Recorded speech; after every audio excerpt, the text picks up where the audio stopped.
Sir, यहां पर एक बात कही गई, कब्र से खोदने की बातें की गई, कहा कि कब्रें क्यों खोदते हो, गड़े मुर्दे क्यों उखाड़ते हो।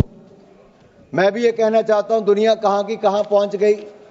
ये लोग अभी भी 17वीं शताब्दी में मुगलियाई सोच के साथ ही चल रहे हैं। इनके आइडियल तो राणा सांगा, शिवाजी महाराज, महाराणा प्रताप होने चाहिए थे, लेकिन बाबा और औरंगजेब को याद करने में ये लोग लगे हैं। मैं तो इसमें एक बात कहूंगा, जो दरिंदा खा गया अपना पूरा परिवार, फक्र से आज शरियाए दीवानों को मोहब्बत है उसकी कब्र से। और जिसने जाजिया टैक्स लगाने का काम किया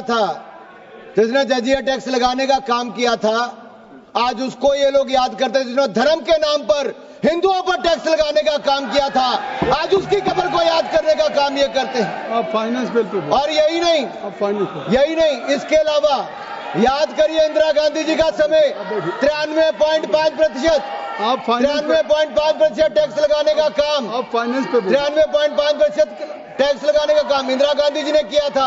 आज नरेंद्र मोदी जी की सरकार है जिसने 12 लाख तक जीरो टैक्स किया है, कोई टैक्स नहीं लगाया, टैक्स माफ करने का काम किया।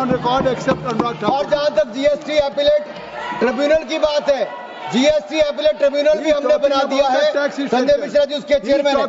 यही नहीं सर, मैं एक बात आपसे और कहना चाहता हूं, अगर आप राणा सांगा की बात कही गई, ये विपक्ष के नेताओं से मैं कहना चाहता हूं, हमारे पूर्वज, हमारे नायक भारत के गौरव हैं, ये इनको अपमानित करने का बार बार प्रयास करते हैं।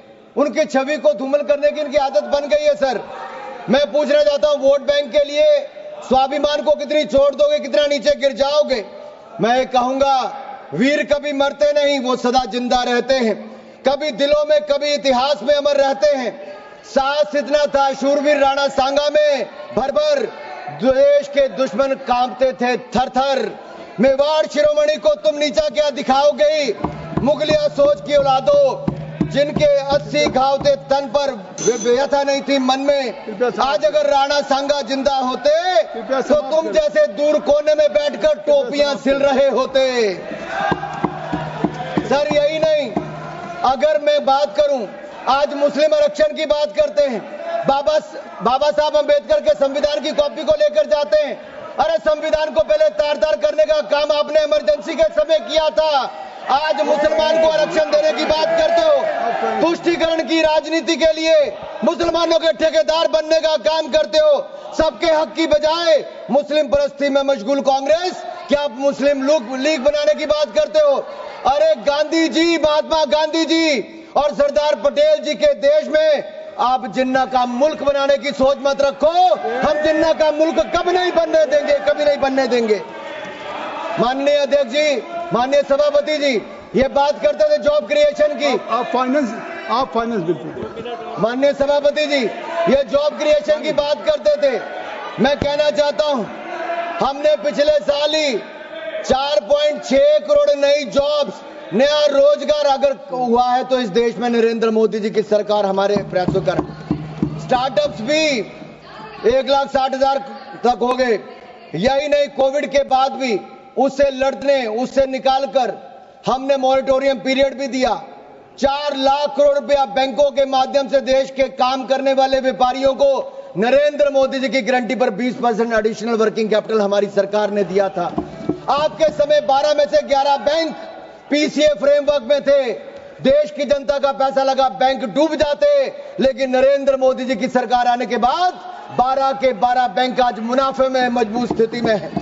यही नहीं, ईज ऑफ डूइंग बिजनेस में हमने लगातार प्रयास किया। $709 बिलियन आज एफडीआई हमारे देश में आई है। जहां तक आप किसानों की बात करते हो, 3,60,000 करोड़ रुपया पीएम किसान सम्मान निधि के माध्यम से हमने किसानों को देने का काम किया है। हमने किसानों को बैंकिंग सेक्टर के माध्यम से, जहां 2013-14 में 7,30,000 करोड़ मिला था, आज उससे बढ़ाकर 25,48,000 करोड़ रुपया किसानों को देने का काम मोदी सरकार ने किया है। यही नहीं, सबका साथ सबका विकास क्या होता है। 2014 में 8 एम्स थे, आज 24 एम्स है। 380 मेडिकल कॉलेज थे, आज 706 मेडिकल कॉलेज है। दुगने से ज्यादा मेडिकल की सीटें हो गई। अगले 5 साल में 75,000 MBBS की सीटें और जोड़ दी जाएंगी। हम करने जा रहे 10,000 MBBS की सीटें इस साल करेंगे। यही नहीं, 708 यूनिवर्सिटी थी, आज 1150 यूनिवर्सिटीज हो गई। 96,000 किलोमीटर नेशनल हाईवे थे, आज 1,60,000 किलोमीटर हो गए। 74 एयरपोर्ट थे, आज 160। समाप्त करें।